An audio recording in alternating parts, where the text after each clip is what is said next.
করো।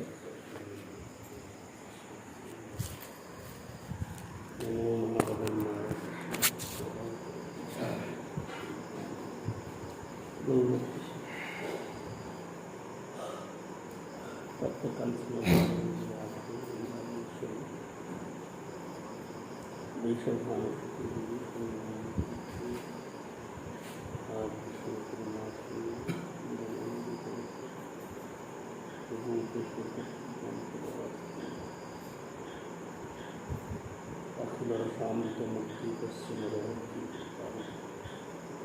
उदित क्षमालंकरा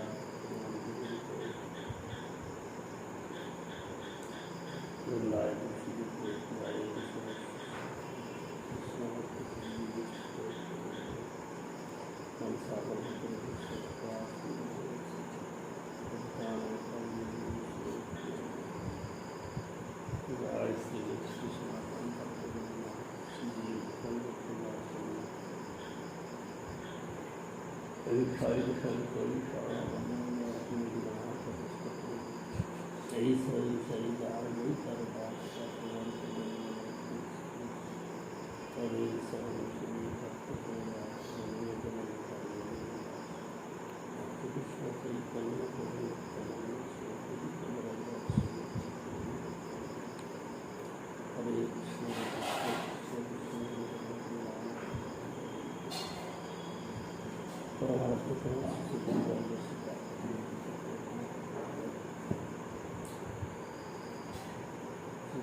गदधर पंडित गोस्वामी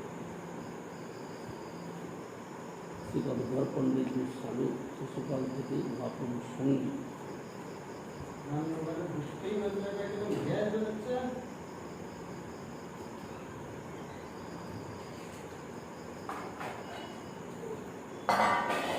শ্রী গদাধরের পিতার নাম শ্রী মাধব মিশ্র, মাতার নাম শ্রী রত্নাবতী দেবী। তিনি মায়াপুরে শ্রী জগন্নাথ মিশ্রের সিংহাসন নিকটে থাকতেন। রত্নাবতী দেবী শচী দেবীকে বড় ভগিনীর ন্যায় দেখতেন, তার সঙ্গে সকলের মেলামেশা দিতেন। শিশুলীলার সময় শ্রী গৌরহরি গদাধরকে সঙ্গে নিয়ে তখন শ্রীঅঙ্গনে কখনো গদাধরের প্রক্রিয়া করতেন। গ্রামের পাঠশালায় উভয় একসঙ্গে অধ্যয়ন করতেন। শ্রী গদাধর বয়সে মহাপ্রভুর কয়েক বছর উচ্চতা। মহাপ্রভু ঘন ঘন গদাধর ছাড়া থাকতে পারতেন না, গদাধর মহাপ্রভু ছাড়া এখন থাকতে পারতেন। শ্রী গৌরবলদের জীবিকায় যিনি গজে শ্রী বিশ্বভানু কুমারী শ্রী রাধা, তিনি অধুনা শ্রী গদাধর পণ্ডিত নামে থাকেন। শ্রী স্বরূপ দামোদর কৃত কর্ষায় অবধি সুরবর শ্রী পণ্ডিতাক্ষ যতীন্দ্র সকল ভগবতী রাধা ছিল গৌর অবতার।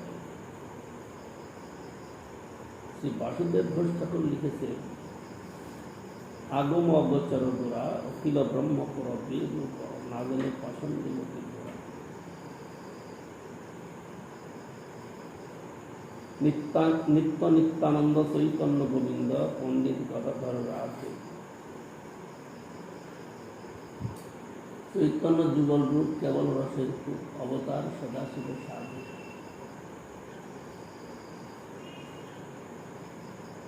অন্তরে নবঘন বাহিরে গৌরতম যুগল রূপ প্রকাশ।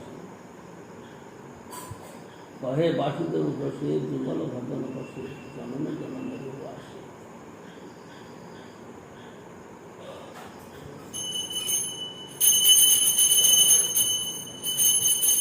চৈতন্য চরিতামৃতে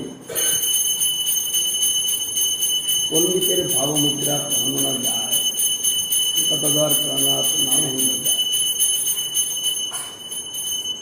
পণ্ডিতে প্রভুর প্রসাদ কখনো না যায়, গদাই গৌরাঙ্গ বলি যায়। ঈশ্বরপুরী নবদ্বীপ মায়াপুরে রঘুনাথ আচার্যের গৃহে কয়েক মাস অবস্থান করে। সেই সময় পুরীপাদ অতি স্নেহ করে গদাধরকে স্বরচিত কৃষ্ণ লীলামৃত নামক গ্রন্থ অধ্যয়ন করা। গদাধর পণ্ডিতের আপনার কৃত পুঁথি পরায়ের নাম কৃষ্ণ লীলামৃত। শ্রী গদাধর পণ্ডিত শৈশবকাল থেকে ধীর, শান্ত, নির্জনতা প্রিয় ও বৈরাগ্যবান ছিল।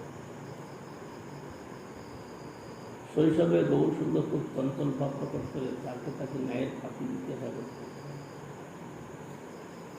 গদাধরের তা বিশেষ পছন্দ হতো, তার জন্য তিনি তার থেকে কখনো কখনো দূরে থাকতে চাইতেন। কিন্তু গৌর সুন্দর তাকে ছাড়তেন, বলতেন, গদাধর, কিছুদিন বাদে আমি এমন বৈষ্ণব হব যে আমার উপকারে ব্রহ্মাশিবা দেওয়া। গদাধর পণ্ডিত মুকুন্দ দত্তকে অত্যন্ত স্নেহ করতেন। কোন স্থান থেকে সাধু সন্ন্যাসী নবদ্বীপ এলে মুকুন্দ সে সংবাদ শ্রী গদাধরকে জানাতেন এবং দুইজনে দর্শন হতেন। একবার চট্টগ্রাম থেকে শ্রী পুণ্ডরীক বিদ্যানিধি নবদ্বীপে এলেন। মুকুন্দ গদাধর পণ্ডিতকে বৈষ্ণব দেখতে যাওয়ার কথা জানালেন।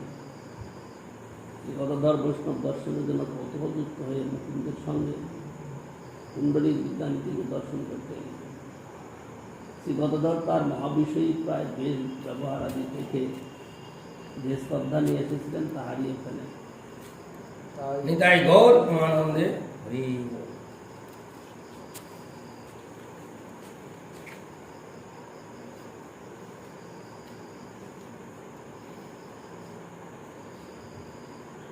বললেন, বৈষ্ণবের এত বিষয়ের মতো ব্যবহার কেন? মুকুন্দ গদাধরের মন জানতে পেরে একটি কৃষ্ণলীলা সুস্বরে কীর্তন করলেন। মুকুন্দ দত্ত পুণ্ডরীক বিদ্যানিধির পূর্ব পরিচিত ছিলেন। মুকুন্দের কণ্ঠধ্বনি অতি মধুর ছিল। পুণ্ডরীক বিদ্যানিধি মুকুন্দের কৃষ্ণলীলা গীত যেই শ্রবণ করলেন, অমনি কৃষ্ণ কৃষ্ণ বলে প্রদান করতে করতে ধরাতলে মূর্ছিত হতেন। শুনিলেন মাত্র ভক্তি যোগের বর্ণন, বিদ্যানিধি লাগিলেন করিতে ক্রন্দন। নয়নে অপূর্ব বহে শ্রী আনন্দ ধার, যেন গঙ্গা দেবী হইল অবতার। গদাধর পণ্ডিত এবার মনে মনে নির্যুক্ত হলেন। বললেন, না বুঝে এন মহাভারত পুরুষকে বিষয় জ্ঞান করেছে, অপরাধ হয়েছে। অতএব তার কাছে মন্ত্র গ্রহণ ছাড়া অপরাধ থেকে নিস্তার পাবো না। শ্রী গদাধর পণ্ডিত অনন্তর শ্রী পুণ্ডরীক বিদ্যানিধির কাছে বক্তব্য চাইলেন। শ্রী পুণ্ডরীক শ্রী মুকুন্দ পুণ্ডরীক বিদ্যানিধি নিকট গদাধর পণ্ডিতের সবিশেষ পরিচয় বললেন। তা শুনে বিদ্যানিধি বড়ই হর্ষিত হল। শুনিয়া হাসেন পুণ্ডরীক বিদ্যানিধি, আমারই তো মহাপ্ররত্ন মিলাইলা দিদি, পড়াই নয় হাতে সন্দেহ কিছু নাই। বহু জন্ম ভাগ্যে সে মতো শিষ্য পায়। অতঃপর শুভ দিনে শ্রী গদাধর পণ্ডিত শ্রী পুণ্ডরীক বিদ্যানিধি থেকে অন্তর্গ্রহণ করলেন। মহাপ্রভু গয়াধামে গিয়ে প্রথম প্রেম প্রকাশ আরম্ভ করলেন। সেখানে শ্রী ঈশ্বরপুরীর আশ্রয় বিরাজ করলেন। গৃহে ফিরে এলেন। এবার এক নূতন জীবন প্রকট করলেন।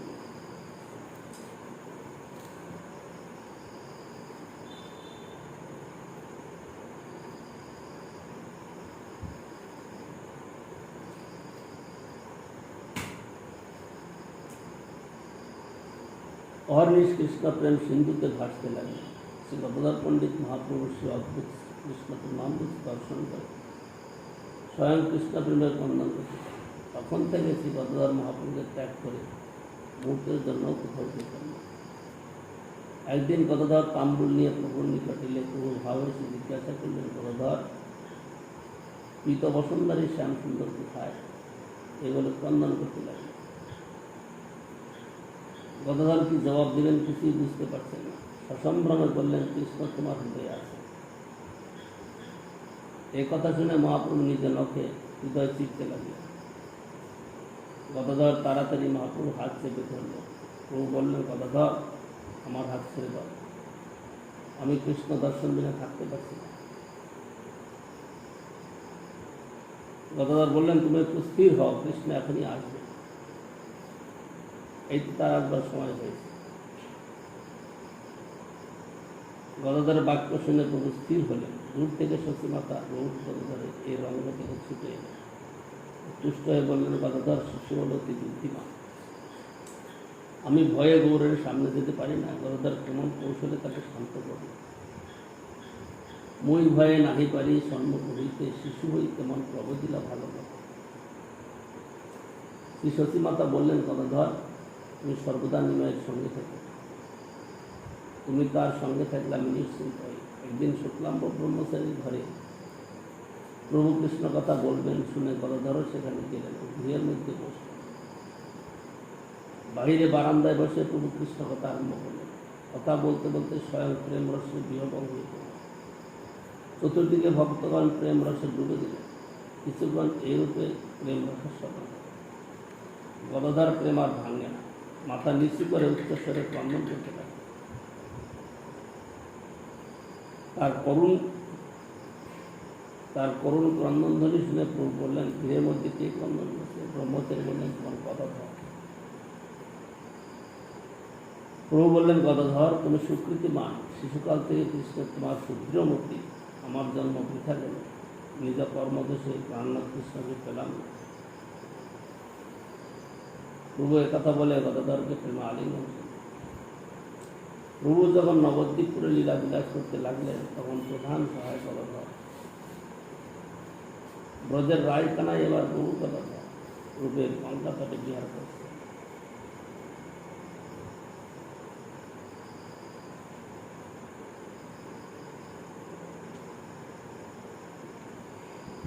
এইরূপে প্রভু নদিয়া লীলা সাঙ্গ করে তখন সন্ন্যাস লীলা করলেন এবং জননীর আদেশে নীলাচলে বাস করতে লাগলেন। তখন গদাধর নীলাচলে গিয়ে বাস করলেন। শ্রী গদাধর পণ্ডিত শ্রী গোপীনাথের সেবা করতেন। প্রভু প্রিয় গদাধরের মন্দিরে প্রায় সময় কৃষ্ণ কথারসে ডুবে থাকতেন। প্রভু যখন বৃন্দাবনে যাত্রা করেন, তখন বিরহ সইতে না পেরে গদাধর প্রভুর সঙ্গে যাবার জন্য মুক্ত থাকতেন। প্রভু অনেক বুঝিয়ে সুঝিয়ে তাকে নীলাচলে দেখছিলেন। শ্রী গদাধর পণ্ডিত শ্রীমৎ ভাগবত পাঠ করতেন। সপার্শ্ব শ্রী বহু সুন্দর প্রভু শুনতেন। গদাধর পণ্ডিত প্রভুর আগে বসি পরে ভাগবত সুধা ঢালে রাশি গেছে। 48 বছর প্রভু বিচিত্র লীলা করবার পর শ্রী গদাধর পণ্ডিতের সেবিত শ্রী গোপীনাথ রায় শ্রী অঙ্গ মহাপ্রভু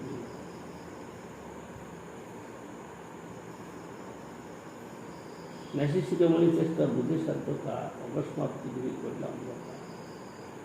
প্রবেশ লাই গোপীনাথের মন্দিরে হইল দর্শন পুরো নাইলা বাড়ি।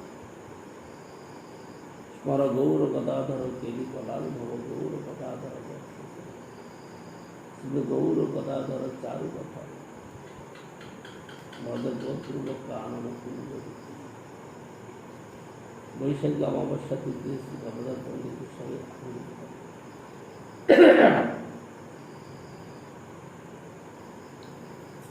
গদাধর পণ্ডিতের আবির্ভাব তিথিতে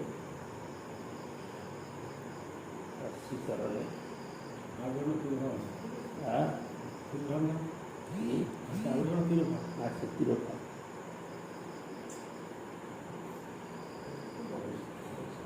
তিরোভাব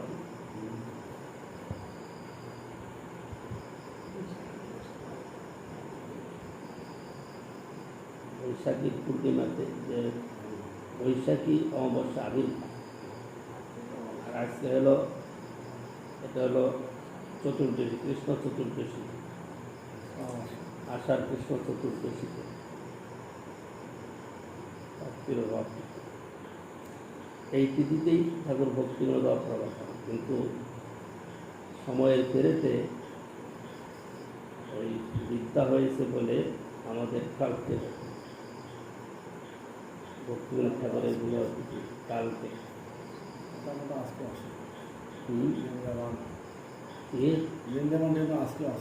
পশ্চিমাঞ্চলে আজকে হবে, পূর্বাঞ্চলে আগামীকাল। এখন অন্যান্যরা কি করছে এবার তো কোনো আওয়াজ নাই। হ্যাঁ করেছে।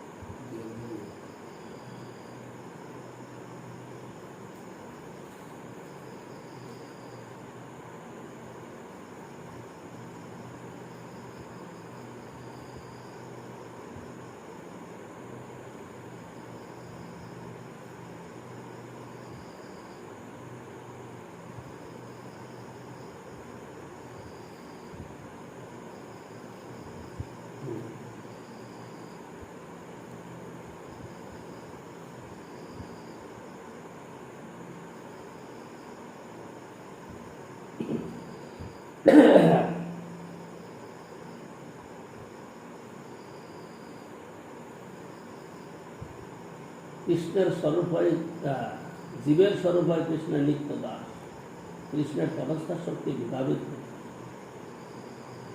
সূর্যাংশ কিরণ হয়েছে অগ্নিজ্বালা চয়, স্বাভাবিক কৃষ্ণের 3 প্রকার শক্তি। একদেশ স্থিতস্ব অগ্নে জ্যোৎস্না বিস্তারিণী যথা, পরস্য ব্রহ্মণ শক্তি তথা ইদম অখিলং জগৎ।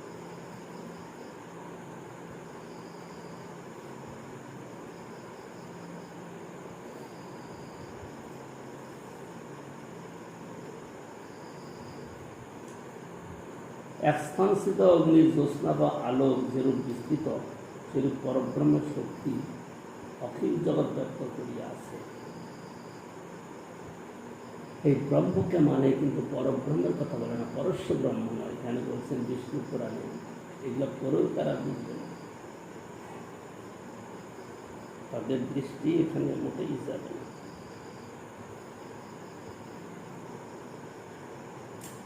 কৃষ্ণের স্বাভাবিক 3 শক্তি পরিণতি, জীব শক্তি, চিৎ শক্তি আর মায়া শক্তি। বিষ্ণু শক্তি পরাপ্রক্তা, ক্ষেত্রজ্ঞাখ্যা তথা অপরা।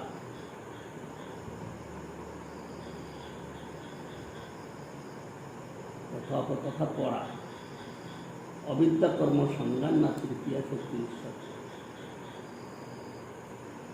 ক্ষেত্রজ্ঞাখ্যা জীব পরা, আর হল অবিদ্যা কর্ম সংজ্ঞান মায়া সত্যয় সর্বভাবনাম অচিন্ত জ্ঞান গোচরা, যত অত ব্রহ্মণস্তাস্তু স্বর্গাদ্যা ভবসত্য ভবতী তবতাং শ্রেষ্ঠ পবকস্যত প্রশ্নতা। সমস্ত ভাবের অচিন্ত জ্ঞানগোচর শক্তি সকল ব্রহ্মে বর্তমান। এই কারণে সেই ব্রহ্মশক্তি সকল সৃষ্টাদি ভাব শক্তির উপর ক্রিয়া করে।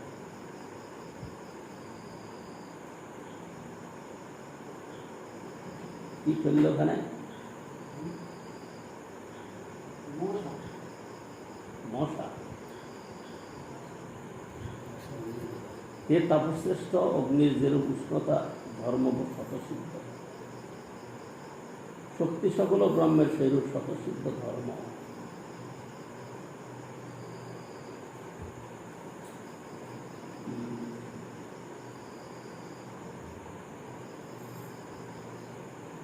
যথা ক্ষেত্রজ্ঞ শক্তি সাবেষ্টিকা নৃপ সর্বদা, সংসার তাপান অখিলাম অবাপনতি অত্র সন্ততা। তয়া তিরোহিতা চ শক্তি ক্ষেত্রজ্ঞ সঙ্গীতা, সর্বভূতেষু ভূপাল ভারত তারতম্যেন বর্ততে।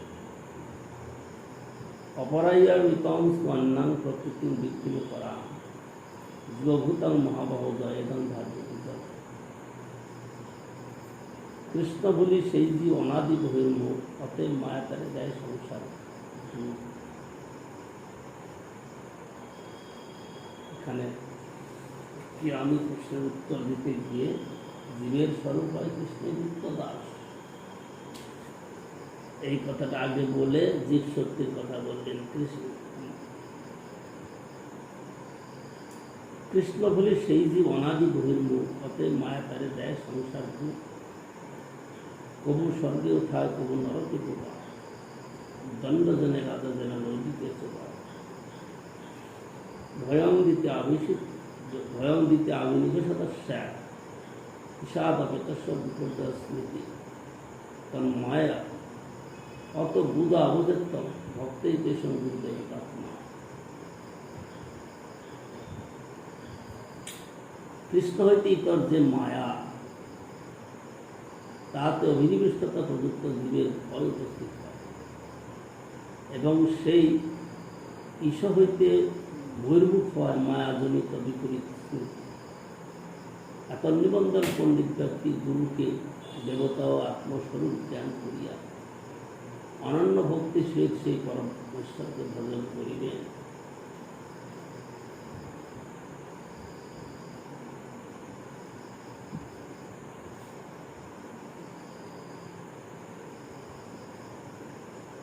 নিত্যন্ত জীব কখনো কৃষ্ণ বিস্মৃত হন না। অনাদিকাল হইতে কৃষ্ণ মুখ থাকিয়া হরি শিবারূপ নিত্য দীক্ষিত অধিষ্ঠ, কিন্তু যে সকল জীব কৃষ্ণ সেবা অধিকার বিস্মৃত হইয়া অনাদি কর্মফল ভোগ বাসনাক্রমে মায়ার অনুশীলন করিয়া নিজকে কর্মফল ভোক্ত বৃদ্ধি করে, তাহাদের মায়া কর্তৃক কর্মফল ভোগ নির্দিষ্ট হয়। রাজার পুরস্কার ও দণ্ডের ন্যায় বদ্ধজীব পুণ্যকর্ম প্রভাবে স্বর্গের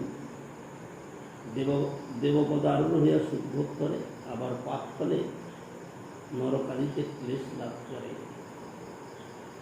কবু স্বর্গে ওঠায়, কবু নরকে ডোবায়, দণ্ডদানে রাজদানে নদীতে চুবায়।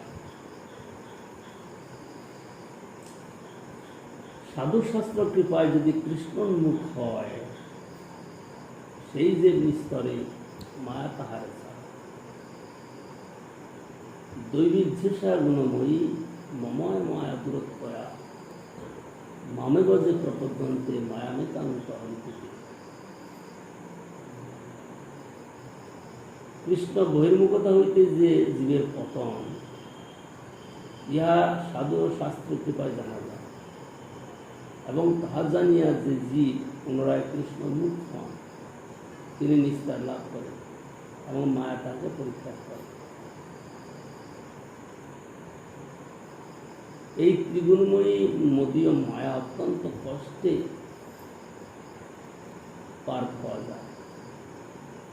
এই ত্রিগুণময়ী মদীয় মায়া অত্যন্ত কষ্টে পার পাওয়া যায়। আমাকে যারা প্রবৃত্তি করেন, তাহারাই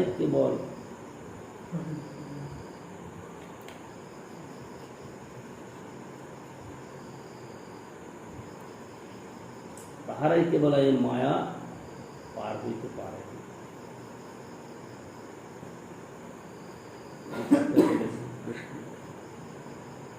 দৈবিধ্যেষা গুণময়ী মম মায়া দূরত্বয়া মমে গজে প্রপদ্যন্তে মায়ামিতান্তরন্তি। মায়ামুগ্ধ জীবের নাহি শত কৃষ্ণ জ্ঞান, জীবেরে কৃপায় করিলা কৃষ্ণ বেদ পুরাণ। শাস্ত্রগুরু আত্মরূপে আপনারে জানা,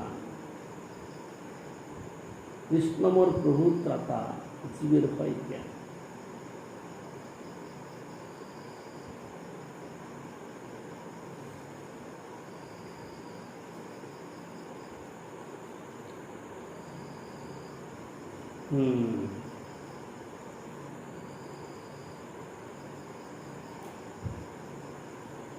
জীব মায়ামুগ্ধ হইয়া কৃষ্ণ স্মৃতি জ্ঞান হইতে বঞ্চিত হইলেন দেখিয়া অপার করুণাময় কৃষ্ণ বেদ পুরাণ শাস্ত্র প্রকাশ করিয়া সেই শাস্ত্ররূপে এবং শাস্ত্রার্থ প্রদর্শক গুরু এবং অন্তর্যামী আত্মারূপে জীবকে নিজ তথ্য অবগত করা। সর্ববেদশাস্ত্রের সম্বন্ধ জ্ঞান, অভিধেয় জ্ঞান ও প্রয়োজন জ্ঞানের শিক্ষা। জীবের প্রাপ্য কৃষ্ণ যেই তত্ত্ব তার সম্বন্ধ জ্ঞানে পাওয়া যায়, সেই কৃষ্ণ প্রাপ্তির সাধারণ নাম ভক্তি, তাহাকে অভিধেয় বলে।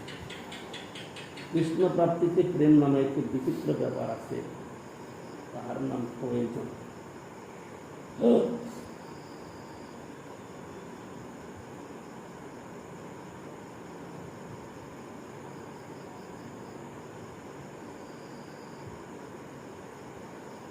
জীব কৃষ্ণ বিমুখ থাকিয়া সংসারে সুখ ভোগে ব্যস্ত। বৈষ্ণব কৃপায় ও শাস্ত্র অনুগ্রহে কর্মফল ভোগ বাসনা নির্বৃত্ত হইয়া তিনি কৃষ্ণ সেবা উন্মুখ হইলে ভোগ করিবার বা মুক্ত হইবার পিপাসা হইতে নিস্তার লাভ করে। কৃষ্ণ সেবা করা বুদ্ধি হইলে বিষয় ভোগ বাসনা রূপ মায়া তাকে ছাড়িয়ে দেয়।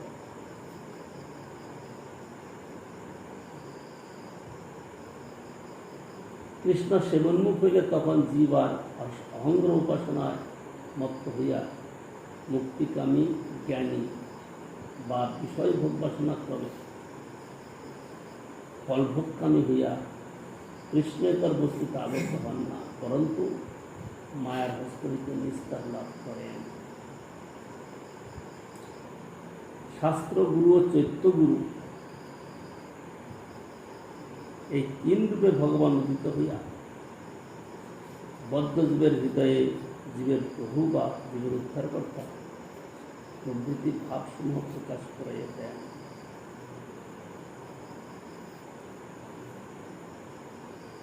শাস্ত্রগুরু আত্মরূপে আপনারে জানান, কৃষ্ণমর প্রভু ত্রাতা জীবের ফল জ্ঞান।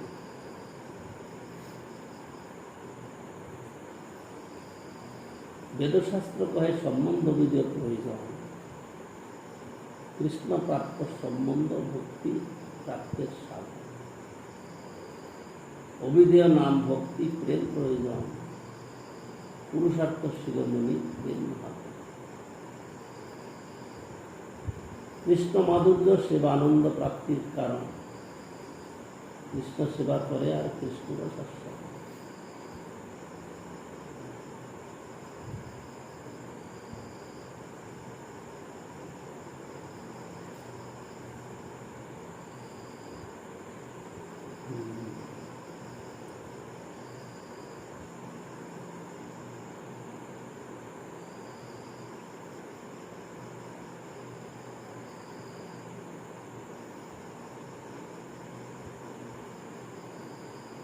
বেদশাস্ত্রের সম্বন্ধবিদের প্রয়োজন এই ত্রিবিধ বিষয় আখ্যা করে।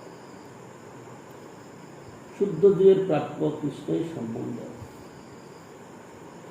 প্রাপ্য কৃষ্ণ সেবার সাধনে অভিধেয় এবং ধর্মার্থ কাম ভোগ ও ভোগরহিত মোক্ষ এই চারটি পুরুষার্থ অপেক্ষা শ্রেষ্ঠ মহাধর্ম প্রাপ্য কৃষ্ণ প্রেমিক প্রয়োজন।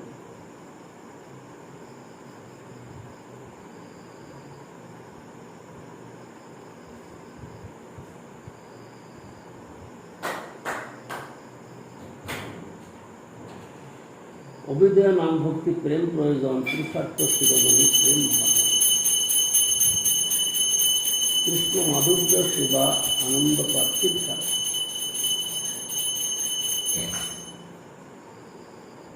কৃষ্ণ মাধুর্য সেবা আনন্দ প্রাপ্তির কারণ, কৃষ্ণ সেবা করে আর কৃষ্ণকে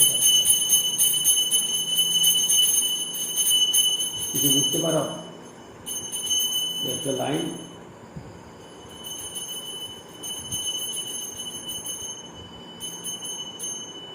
সাধুশাস্ত্র কৃপায় যদি কৃষ্ণ উন্মুখ হয়, সেই জীব নিস্তরে মায়া তাহারে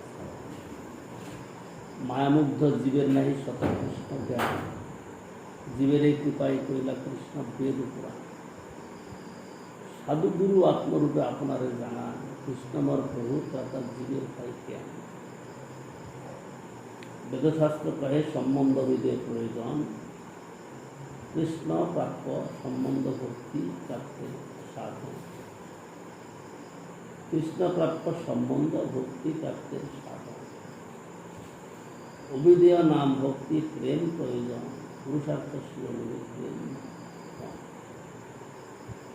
কৃষ্ণ মাধুর্য সেবা আনন্দ প্রাপ্তির কারণ, কৃষ্ণ সেবা করে আর কৃষ্ণ রস আস্বাদন।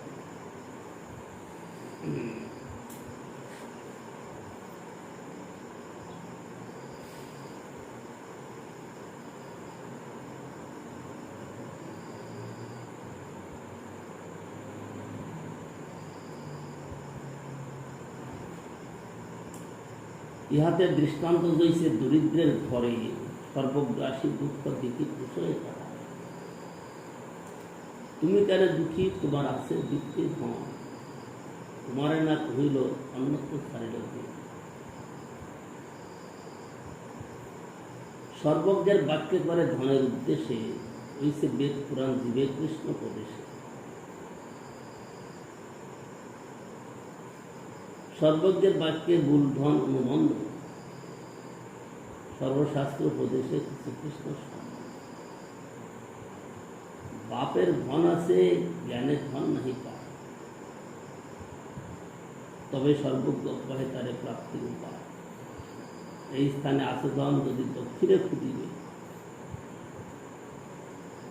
হিন্দুর বরলি উঠিবে, ধন না পাই। পশ্চিমে খুঁজিবে তাহার যক্ষ 100, সে বিদ্য করিবে ধনে হাত না।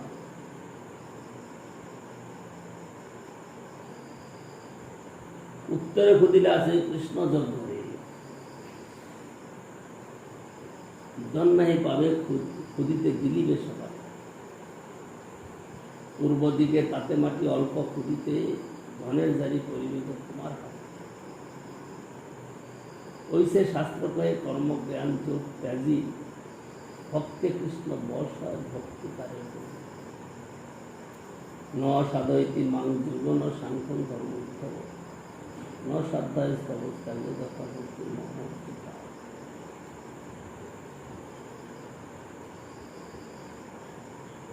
ভক্ত এক এক রাজ্য শ্রদ্ধাত্মা প্রিয় সখা ভক্তি পুনাতি মন্দিষ্ঠা সবাগানবি সম্ভবা।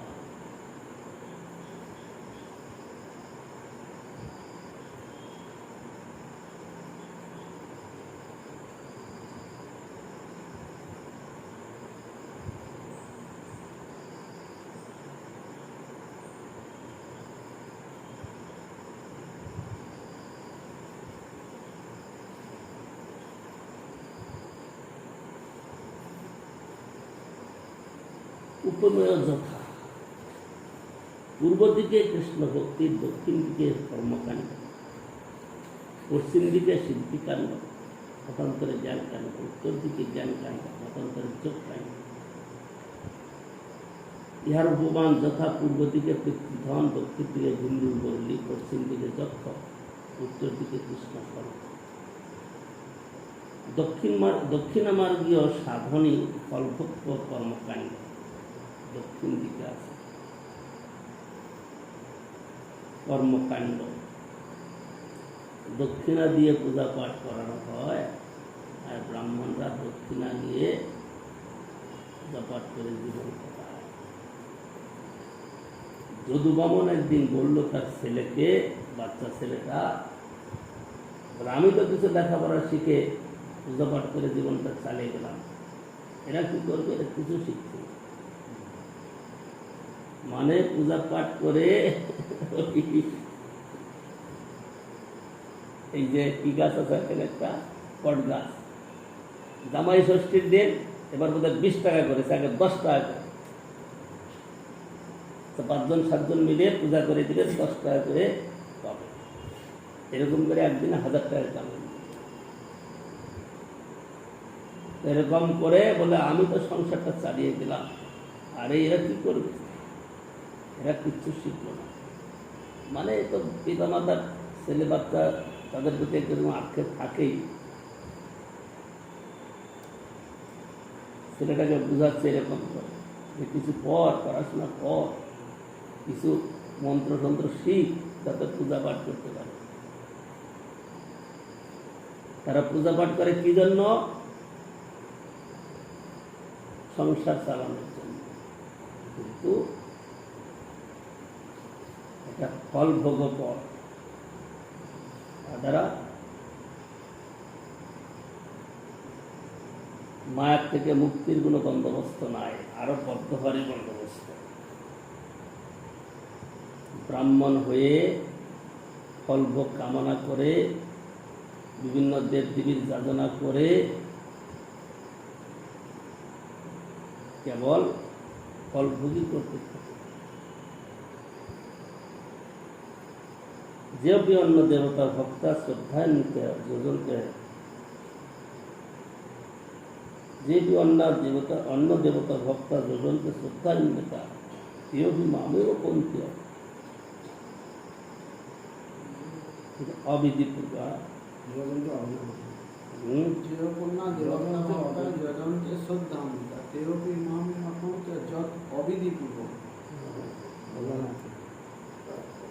হলো না। যজন্তি অবিধি পূর্বক, যদ অবিধি যজন্তি অবিধি পূর্বক। যেপি অন্য দেবতা ভক্তা যজন্তি শ্রদ্ধান্বিতা কেপি মামেব কন্তি যজন্তি অবিধি পূর্বক। এই যে ফলভোগকামীরা পূজা পাঠ করে, প্রকারান্তরে কৃষ্ণেরই পূজা করে, কারণ কৃষ্ণ ছাড়া তো কিছু নাই। দেব দেবীর অধিষ্ঠান কৃষ্ণ ব্যতীত কি করে হতে পারে? কৃষ্ণ নাই দেবদেবী আছে, এটা কী করে সম্ভব? কৃষ্ণ নাই কোনো কিছু আছে, কী করে সম্ভব? কারণ কৃষ্ণই সব, কৃষ্ণ আছে বলে সব আছে।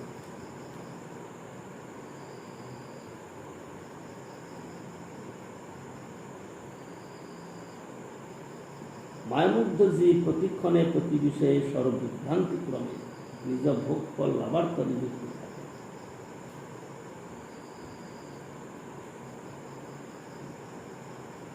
কখনো তিনি বদ্ধ বুদ্ধিতে ফলভোগ কাম হইতে বিমোচন আকাঙ্ক্ষা করেন, কখনো বা তিনি ফল কামী হইয়া অনিত্য ভোগকে অভিমানন করেন। উভয় স্থলে তার মায়াচ্ছন্ন হইয়া কৃষ্ণ স্মরণ অভাব লক্ষিত হয়। তজ্জন্য পরম কারণে কৃষ্ণ তাদৃশ ভ্রান্ত বুদ্ধি কুবিচার পর ভোগ পর ব্যক্তিকে অমঙ্গল হইতে উদ্ধার করিবার জন্য বেদ পুরাণ আদি প্রকাশ করিয়াছে।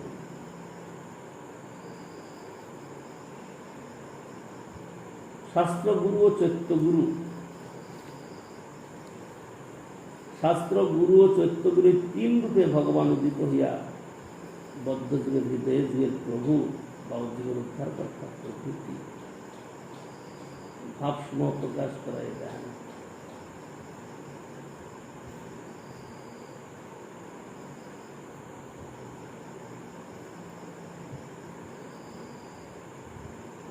মনে আসে না উদ্ধবের কথা?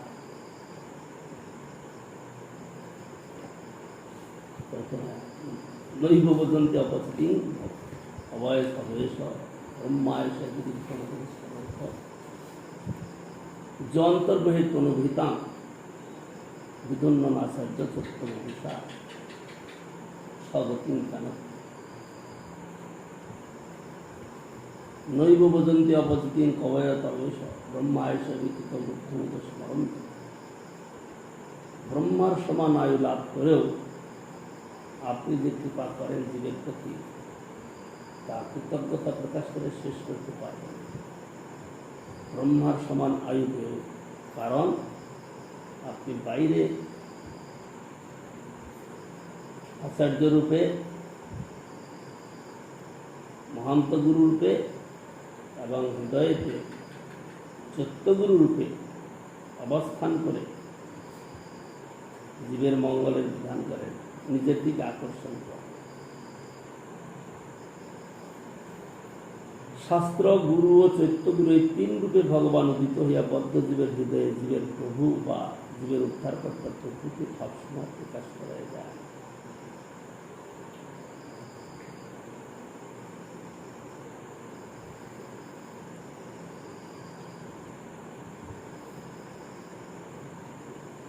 বেদশাস্ত্রের সম্বন্ধ বিধের প্রয়োজনে ত্রিবিধের বিষয়ে আখ্যাত।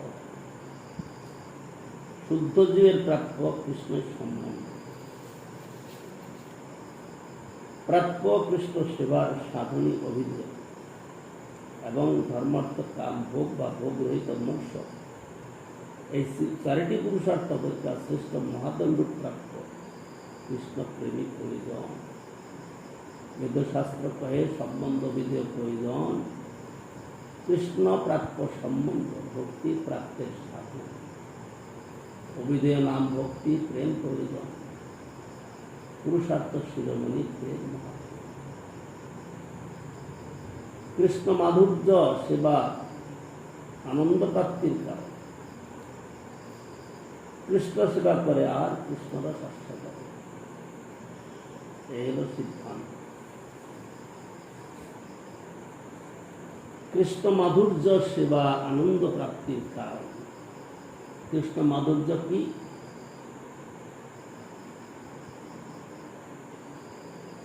কৃষ্ণ মাধুর্য কি আস্বাদন করে?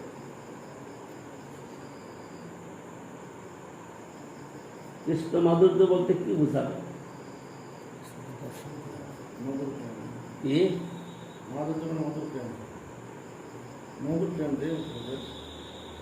মাধুর্য মানে মধুর প্রেম। এই কথাটা কি সব সমাধান হয়ে গেল? কৃষ্ণ মাধুর্য তোমরা যেভাবে বোঝার চেষ্টা করছো, তোমাদের ভিতরে ভ্রমটা অন্যভাবে প্রকাশিত হয়েছে। কারণ তোমরা রাধে জয় জয় গাও বেশি করে, তোমাদের মধ্যে এই জন্য অর্থ প্রকাশিত হতে পারে না। অর্থগুলা প্রকাশিত হতে গেলে সে ভাবটাও চাই হৃদয়ে, তোমাদের মধ্যে আসতে পারে না। কৃষ্ণ মাধুর্য কি শুধু মধুর রসে? কৃষ্ণ মাধুর্যের মুখচন্দ্রের মাধুর্য, মাধুর্য মানে কি? সৌন্দর্য, আকর্ষক, তাকে বলবে মাধুর্য। কৃষ্ণ মাধুর্য সেবানন্দ প্রাপ্তির কারণ। কৃষ্ণের যে মাধুর্য, তার দিকে আকৃষ্ট হয়ে তার সেবা করে। আমরা কৃষ্ণ সেবা করছি কি জন্য, কিভাবে? আমাদের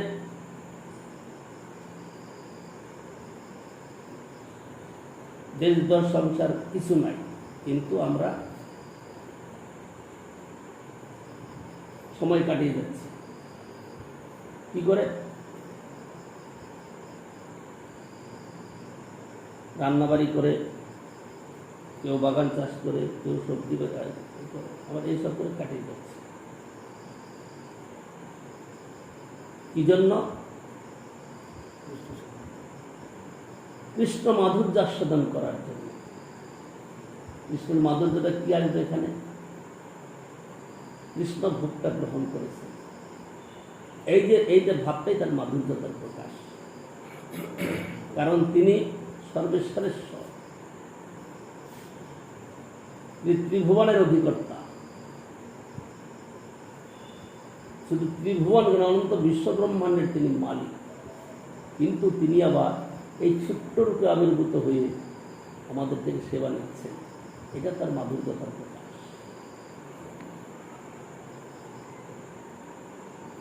ভোগ লাগাচ্ছে, তুমি মন্ত্র দিয়ে ভোগ লাগাচ্ছ, যে মন্ত্র পাঠ নাও করতে পারো, নাও করো, তোমার হৃদয়ের ভাবটাই তার মাধুর্যকে আকর্ষণ করে আস্বাদন করা। কৃষ্ণ মাধুর্য সেবা আনন্দ প্রাপ্তির কারণ। কৃষ্ণ মাধুর্য সেবানন্দ, কৃষ্ণের মাধুর্যে আকৃষ্ট হয়ে তার বংশীধ্বনি শুনে আকৃষ্ট হয়েছে, তাই না? সেখানে যে মধুর রসের কথা রয়েছে, বংশীধ্বনির পাখিরও পর্যন্ত শুনছে, সকলেই শুনছে, পশু পাখি বৃক্ষলতা আদি সকলেই শুনছে, সকলেই আকৃষ্ট হচ্ছে। তাহলে এখানে মধুর রসের কথা আসবে কি করে? মাধুর্য মানে সৌন্দর্য, তার প্রত্যেকটা বিষয়তে সুন্দরতা।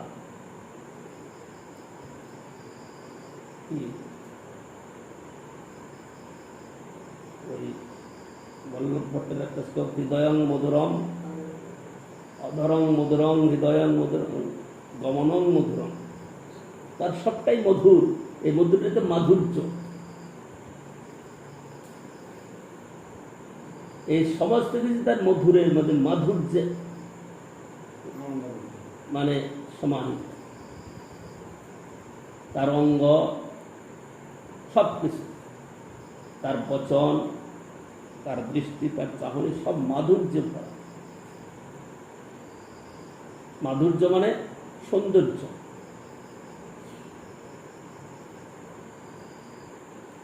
কৃষ্ণ মাধুর্য সেবা আনন্দ প্রাপ্তির কারণ।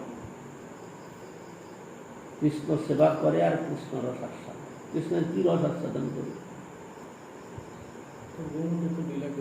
হ্যাঁ, তার দর্শন করেই, তার দর্শন রূপ দর্শন করেই আস্বাদন করে রস।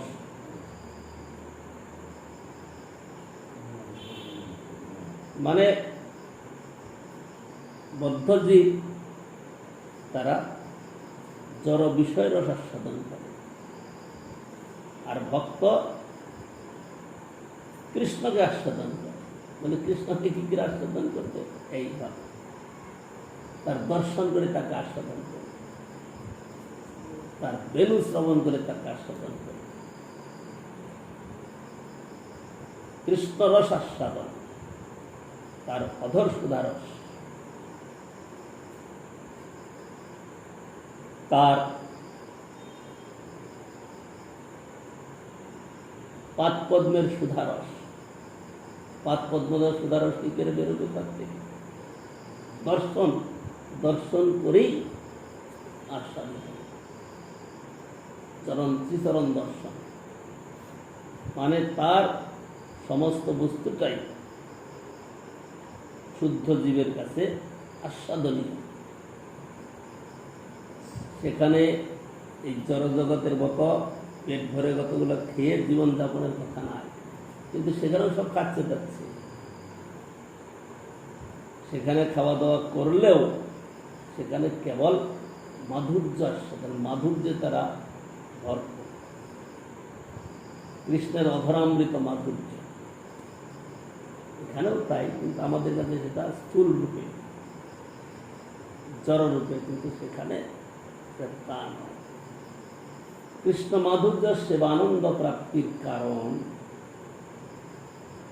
কৃষ্ণ সেবা করে আর কৃষ্ণ রসাস্বাদন, এইটা হল সম্বন্ধ বিধেয় প্রয়োজনের শেষ কথা।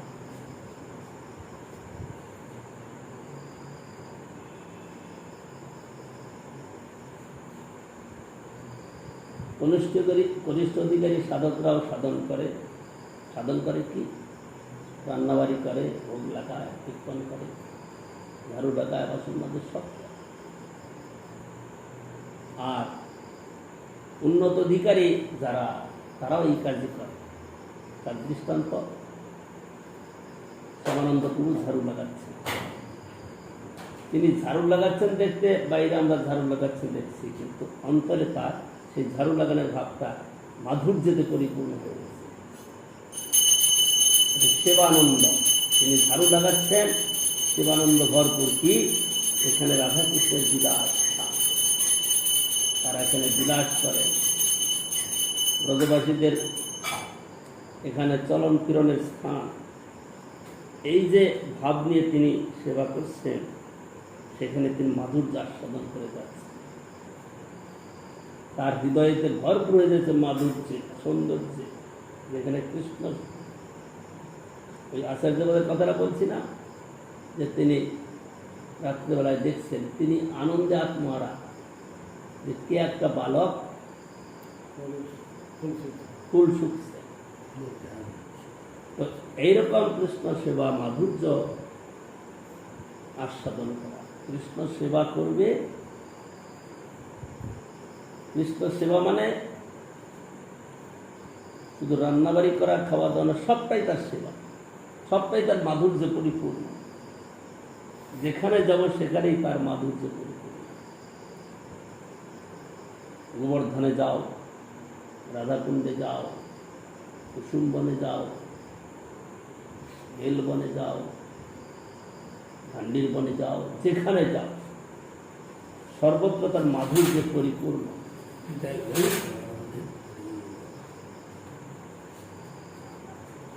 সেখানে তার মাধুর্যে পরিপূর্ণ স্থান। সুতরাং কৃষ্ণ মাধুর্য সেবা আনন্দ প্রাপ্তির কারণ। কৃষ্ণের মাধুর্য আকৃষ্ট হয়ে তার সেবা করে এবং আনন্দ পায়।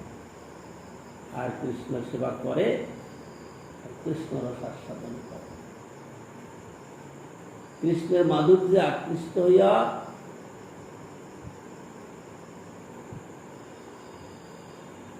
সেবা করে, আর সেবানন্দ প্রাপ্ত হয়। সেবানন্দ প্রাপ্ত যেটা, সেটা উত্তমের কথা। কৃষ্ণ সেবা করে আর কৃষ্ণ রস আস্বাদন, সেবানন্দ প্রাপ্তির কারণ। মানে সেবানন্দ যেটা পায় সেটা হলো চরম অবস্থা। আর কৃষ্ণ সেবা করে সাধন ভক্তির কথা।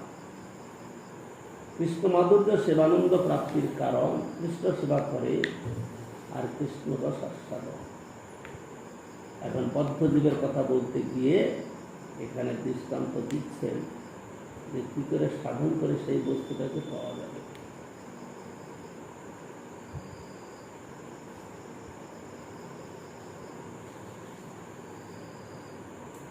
অতএব ভক্তি কৃষ্ণ প্রাপ্তের উপায় অবিধেয় বলিতারে সর্বশাস্ত্র। ধন পাইলে দিয়েছে সুদভোগ ফল পায়। সুখ ভোগ হইতে দুঃখ আপনি করা। তৈসে ভক্তি ফলে কৃষ্ণে প্রেম উপজয়, প্রেমে আস্বাদ, কৃষ্ণ আস্বাদ হইলে প্রেমে কৃষ্ণ আস্বাদন হয়। কৃষ্ণ আস্বাদনে কৃষ্ণের কি আস্বাদন হবে? তার নাম, তার রূপ, তার রস, তার গন্ধ, শব্দ, স্পর্শ সবই আস্বাদন হবে। তৈসে ভক্তি ফলে কৃষ্ণে প্রেম উপজয়, প্রেমে কৃষ্ণ আস্বাদন হইলে পরে তার ভগবান আস্বাদ। এইটা শাস্ত্র মহাজনগণ কীর্তন করেছে। এখানে দৃষ্টান্ত দিয়েছেন, শাস্ত্রীয় দৃষ্টান্ত, যে উত্তরে যাও, দক্ষিণে যাও, পশ্চিমে যাও, সেখানে ভক্তি বিরুদ্ধী সব রয়েছে। সেখানে গেলে পরে তুমি ভক্তি ধন পাবে না। পূর্বে গেলে মানে পূর্ব কথাটা এখানে বলা হচ্ছে পূর্বসূরি। হ্যাঁ, কি সুরি মানে কাকে বলা? পূর্বসূরি, উত্তরসূরি কাকে বলে? শব্দটাই তো জানা না। আরে পূর্বসূরি কাকে বলে, উত্তরসূরি কাকে বলে?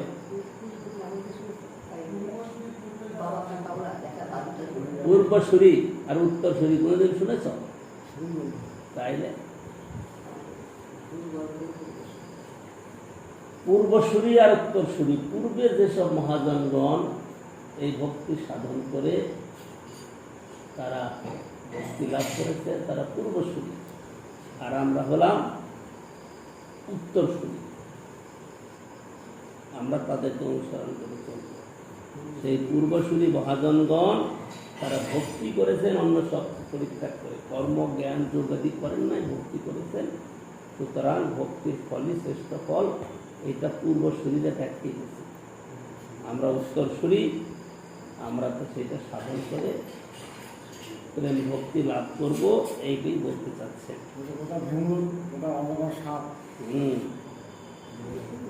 ওটা তো একটা দৃষ্টান্ত দিয়েছেন, ওটা মুখ্য কথা নয়, অজগর সাপ নয়। কর্মজ্ঞান যোগের দ্বারা যে ভক্তি বিরুদ্ধ কিছু হচ্ছে সেইটা দেখা যাচ্ছে।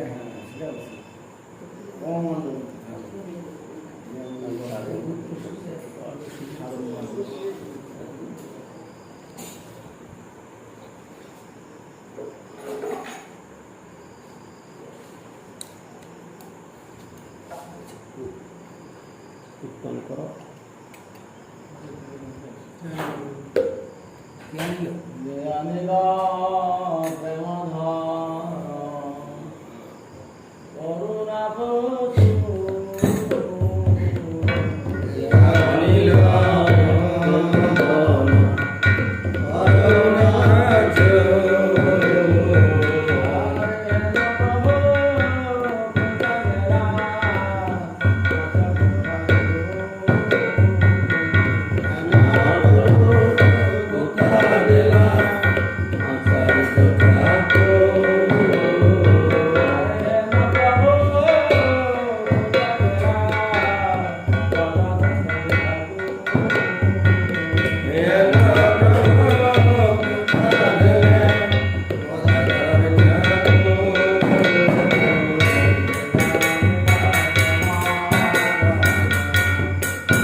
জয় জয় তিলা বিষ্ণু জয় বিষ্ণু মহারাজ জয় জয় তিলা বিষ্ণু মহারাজ জয় জয় তিলা বিষ্ণু জয় ওই দিক থেকে শুরু করেছি জয় জয় তিলা বিষ্ণু